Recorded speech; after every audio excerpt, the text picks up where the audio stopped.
सबको प्रणाम। नारायणम नमस्कृत्य नरम चैव नरोत्तमम देवीं सरस्वतीं व्यासम ततो जयमुदीरये। भगवान नारायण को प्रणाम करते हुए उनके सखा अर्जुन, माँ सरस्वती और व्यास जी को प्रणाम करते हुए आज की इस महाभारत कथा में हम नर के रूप में अर्जुन के कार्यों का वर्णन करेंगे और अर्जुन ने जो भगवान शिव से पाशुपत अस्त्र प्राप्त किया था उसके संदर्भ में हम चर्चा करेंगे।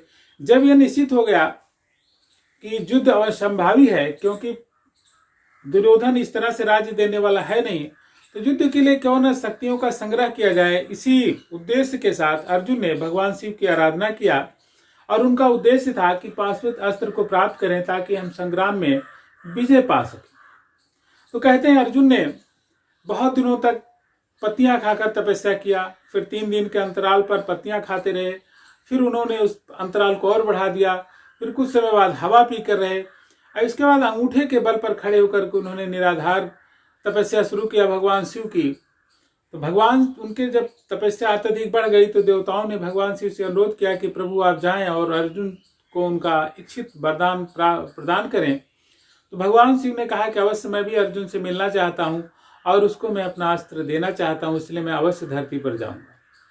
तो कहते हैं कि भगवान श्री कृष्ण की जो असीम कृपा अर्जुन के ऊपर थी वही भगवान शिव के रूप में प्रकट हुई और भगवान शिव भीलों का भेष बना के आए, जिसको किरातार्जुनीय में बहुत सुंदर वर्णन किया गया है। महाभारत में तो है ही, लेकिन इसका एक पृथक ग्रंथ के रूप में भारत ने वर्णन किया है किरातार्जुनीय में। तो उसमें क्या हुआ कि भील का भेष बना के आया, इनके गढ़ भी बहुत सारे भील का भेष बना के आए थे और उसी समय मूक दानव जो है सुअर का भेष बना करके इनको मारना चाहता था। तो कहते हैं कि उसको अर्जुन ने भी देख लिया और अपने गांडीव धनुष से उन्होंने अर्धचंद्राकार बाण से उस सुकर को बीधने का प्रयास किया। तभी भगवान शिव ने भी जो उनके धनुष पिनाक है उसके द्वारा इन्होंने उस मूक दानव को मारा, लेकिन दोनों के ही बाण एक साथ लगे और अर्जुन और उस भील में विवाद हो गया जो भगवान शिव के रूप में थे। अर्जुन उन्हें पहचान नहीं रहे थे और उन्होंने कहा कि ये मेरा शिकार था, आपने इसे क्यों मारा। भील ने कहा ये मेरा शिकार था, आपने इसे क्यों मारा। तो इस पर अर्जुन और भील में युद्ध छिड़ गया। कहते हैं कि अर्जुन बहुत तेजी से बाण चलाते और भील जो था वो तुरंत ही हाथ से पकड़ लेता हंसते हंसते, और अर्जुन के सारे बाण निष्फल हो गए। और ठीक उसी समय भील ने जितने भी बाण मारे वह कोई भी निष्फल नहीं गया। अर्जुन परेशान हो गए और जब अर्जुन के सारे बाण समाप्त हो गए तो फिर क्या हुआ, द्वंद्व युद्ध हुआ। द्वंद्व युद्ध में पहले धनुष से धनुष का युद्ध हुआ, फिर धनुष भी हटा करके ऐसे ही लड़ने लगे। तो अर्जुन के मुक्के से तो भील का कुछ नहीं हुआ, लेकिन जब भील ने एक मुक्का मारा तो अर्जुन की सारी नसें ढीली हो गई और अर्जुन बेचारे भगवान शिव की आराधना में तत्पर हो गए। उन्होंने एक फूल की माला बनाई थी और वो भगवान शिव के ऊपर चढ़ाना चाहा, तभी उन्होंने देखा कि वह माला जो है वो भील के ऊपर पड़ी हुई है।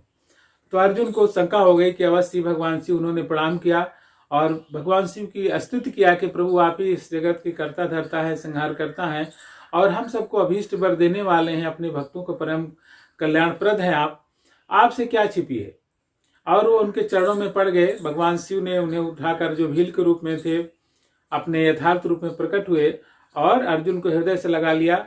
उसी समय अर्जुन की सारी पीड़ा, उनके शरीर में सारे लगे हुए घाव सब तुरंत ही ठीक हो गए और उनका शरीर पूरी तरह से निरोग हो गया। तो कहते हैं भगवान शिव ने कहा कि वत्स जो कुछ मांगना है आप हमसे मांग सकते हैं। तो अर्जुन ने कहा कि प्रभु आपसे कुछ छुपा नहीं है, आप मुझे अपना पाशुपत अस्त्र प्रदान करें ताकि कभी संग्राम हो मेरा तो मैं उस संग्राम में विजयी पा सकूं, विजय हो सकूं, ऐसा मेरा उद्देश्य है। तो भगवान शिव ने कहा कि अवश्य आपको विजय मिलेगी।